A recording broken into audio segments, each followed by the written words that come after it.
የኢትዮጵያ ኢንቨስትመንት ኮሚሽን በባለሀብቶች ይነሱ ለነበሩ ጥያቄዎች ተግባራዊ ምላሽ መሰጠቱ የኢንቨስትመንት ፍሰት እንዲጨምር አስችሏል አለ። የኮሚሽኑ ኮሚሽነር ዶክተር ዘለቀ ተመስገን እንዳሉት ምላሽ ካገኙ ጥያቄዎች መካከል 14 ኢንዱስትሪ ፓርኮችን ወደ ልዩ የኢኮኖሚ ዞኖች መቀየር ይገኝበታል። ታላቁ የኢትዮጵያ ህዳሴ ግድብ መጠናቀቅ ከኤሌክትሪክ ኃይል አቅርቦት ጋር በተያያዘ ይነሱ ለነበሩ ጥያቄዎች ተግባራዊ ምላሽ መስጠቱን ጠቅሰው የውጭ ምንዛሬ ጥያቄዎች በማክሮ ኢኮኖሚ ማሻሻያ መሰረት ውጤት መገኘቱንም ተናግረዋል።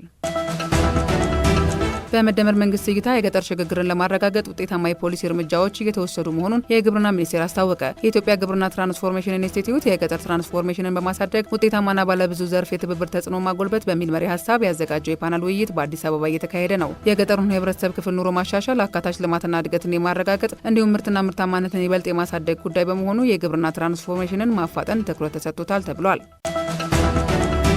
ከለውጡ መንግስት በኋላ የግብርናው ዘርፍ አስደናቂ ለውጥ ማምጣቱን የሶማሌ ክልል አስታወቀ። የክልሉ ግብርና ቢሮ እንደ ክልል ከለውጡ መንግስት በፊት ሲታረስ የነበረው መሬት 389949 ሄክታር መሬት እንደነበር ገልጾ በአሁኑ ወቅት 1,585,889 ሄክታር መሬት እየለማ እንደሚገኝ ተናግሯል። የለውጡ መንግስት ትጋት ቀደም ሲል ክልሉ ለአርብቶ አደር እንጂ ለግብርና ስራ እንደማይሆን የተተከለውን ትርክት በተግባር ያፈረሰ እንደሆነም ጠቅሷል።